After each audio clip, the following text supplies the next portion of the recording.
নমস্কাৰ। আপোনালোকৰ শ্ৰীচৰণত প্ৰণিপাত জনাই আজিৰ ভিডিঅ' মাজলৈ আগবাঢ়িছোঁ। আজিৰ বিষয়ভাগ হ'ল মহৰ্ষি সৌভৰীয়ে মান্ধাতা ৰজাৰ 50 গৰাকী কন্যা বিয়া পতাৰ ৰহস্য। এই বিষয়ভাগ শ্ৰীমদ ভাগৱতৰ নৱম স্কন্ধৰ। প্ৰিয় দৰ্শক, পদচন্দই কৈছে, হে ৰাম মহাঋষি সৌভৰীও তপয়াৰম্ভিয়া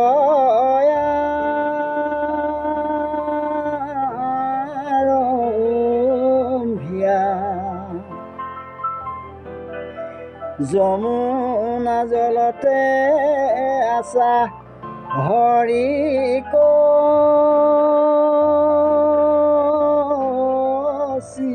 চিন্তিয়া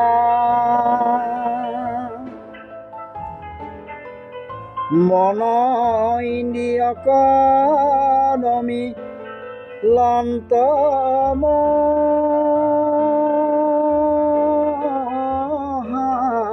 মহাঋষি ঈশ্বৰকে চিন্তে মাত্ৰ সদায় হৰিষি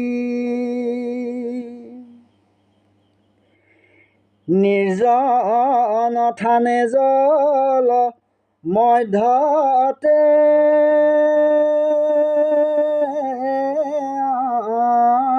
সন্ত পুত্ৰ নাতি সমেশ্বৰয় মৎস্যদে খিলন্ত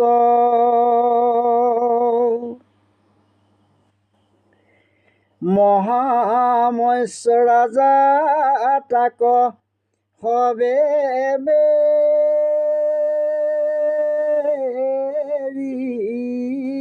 ফুৰে অইনো অইনে আনন্দতে জল মাজে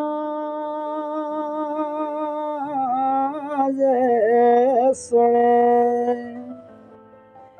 কামোৰা কামুৰি কৰে ভাজা স্বামী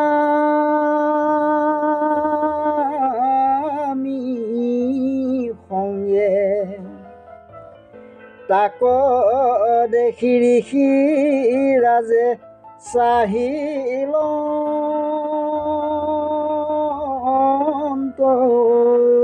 ৰংগে মনত বুলন্ত ইটো মৎস্য মহাশয়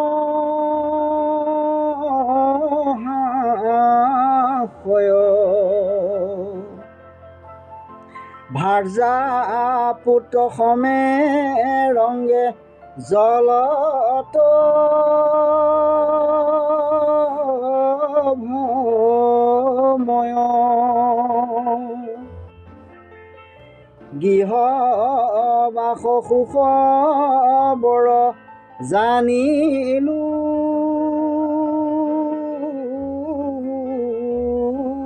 মনে এহি চিন্তিতৰ পৰা উঠিলা তেখনে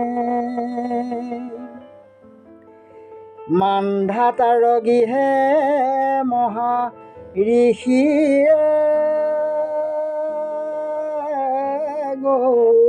গৌলন্ত ৰাজাই দেখিয়া তাংক শীঘ্ৰে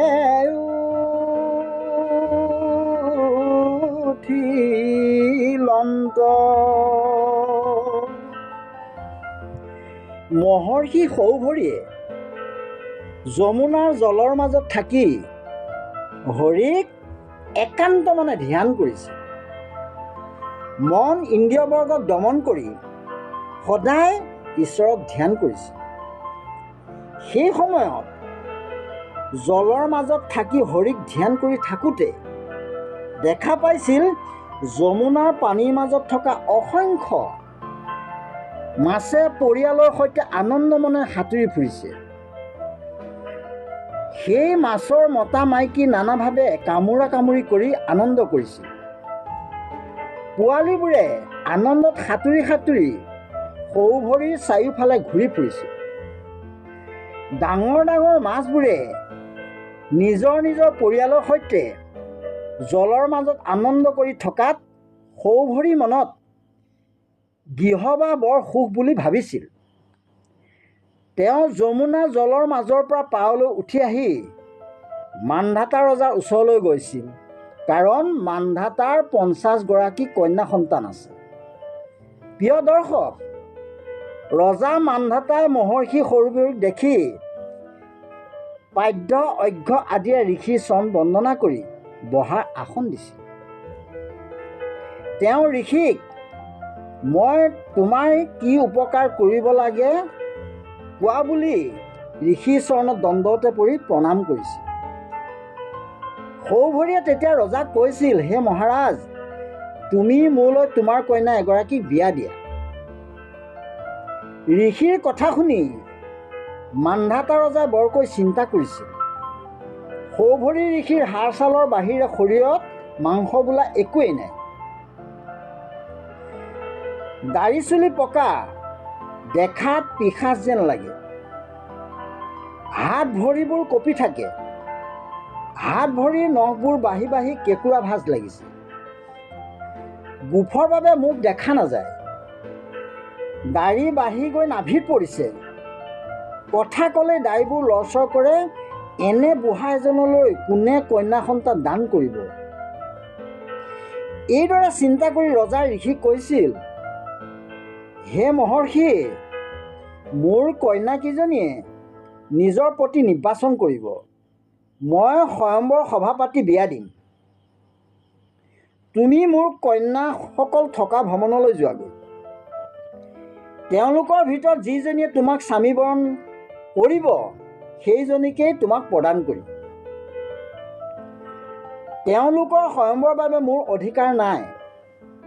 ৰজাই মনতে ভাবিছিল, মোৰ ছোৱালীয়ে কেতিয়াও ৰাজহাড় ওলোৱা বুঢ়া এজনক পচন্দ নকৰে। সেইকাৰণে বাঘ ভ্ৰমণলৈ পঠাই দিছিল। ৰজাৰ কথা শুনি মহৰ্ষি সৌভৰিয়ে লাখুটিত ভৰ দি ৰাজকন্যা থকা ভৱনলৈ গমন কৰিছিল। তেওঁ বুজিছিল যে ৰজাই তেওঁ বুঢ়া হোৱাত তেনেকৈ কৈছে। সেই কথাত মই বেয়া পায়ো লাভ নাই, কাৰণ কোনো পিতৃ মাতৃয়ে এনে এজন বুঢ়ালৈ কন্যা নিদিয়ে। তেওঁ মনতে ভাবিছিল, মই কামদেৱৰ দৰে ৰূপ ধাৰণ কৰিম। মোক দেখা পালে সকলো নাৰী মন মোহিত হ'ব। প্ৰিয় দৰ্শক, সৌভৰিয়ে তেনেকৈ ভাবি নিমিষৰ ভিতৰতে মনোহৰ ৰূপ ধাৰণ কৰি ৰাজকন্যা থকা ভৱনত প্ৰৱেশ কৰিল। তেওঁ মনোহৰ ৰূপ দৰ্শন কৰি ৰাজকন্যা সকলোটি মোহিত হৈছিল। সুন্দৰ যুৱক, পূৰ্ণচন্দ্ৰৰ দৰে উজ্জ্বল, দেহৰ সৌন্দৰ্যত বিভোল হৈ জ্যেষ্ঠা কন্যা গৰাকীয়ে তেওঁক স্বামী বৰণ কৰাৰ ইচ্ছা প্ৰকাশ কৰিছিল। তেওঁৰ কথা শুনি আটাইকেইজনী ৰাজকন্যাই সৌভৰিক স্বামী বৰণ কৰাৰ ইচ্ছা প্ৰকাশ কৰিছিল। সেয়েলৈয়ে ৰাজকন্যাৰ মাজত কণ্ডল লাগিছিল। ইজনীয়ে আনজনীক কয়, মই যাক স্বামী বৰণ কৰিলোঁ, তুমি কিয় তেওঁক স্বামী বৰণ কৰিবা?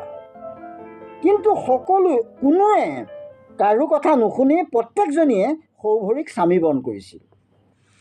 প্ৰিয় দৰ্শক, মান্ধাতা ৰজাই যেতিয়া সকলোটি কন্যাই সৌভৰিক স্বামী বৰণ কৰাৰ কথা শুনিছিল, তেতিয়া তেওঁ মনতে ভাবিছিল, মোৰ মহামূৰ্খ কন্যাকেইজনীয়ে মহা ভুল কৰিলে। সিহঁতে এজন জৰাগ্ৰস্ত বিপ্ৰক স্বামী বৰণ কৰি নিজৰ চকু নিজে অন্ধ কৰিলে। মই সিহঁতৰ মুখ দৰ্শন নকৰোঁ। বৃদ্ধ ঋষিয়ে সিহঁতৰ আটাইকেইজনীকে লৈ যাওক। ৰজাই কিন্তু মহৰ্ষি সৌভৰিয়ে তপোবলেৰে এজন সুন্দৰ যুৱক হোৱাৰ কথা গম নাপালে। আৰু মান্ধাতাৰ 50গৰাকী কন্যাও জৰাগ্ৰস্ত বৃদ্ধা বুলি গম নাপালে। মহৰ্ষি সৌভৰীয়ে মান্ধাতা ৰজাৰ 50গৰাকী ৰাজকন্যাক লগত লৈ ৰাজগৃহৰ পৰা গুচি গৈছিল। এই আছিল মান্ধাতা ৰজাৰ 50গৰাকী কন্যা বিয়া পতাৰ ৰহস্য। আজি ইমানতেই সামৰণি মাৰিছোঁ।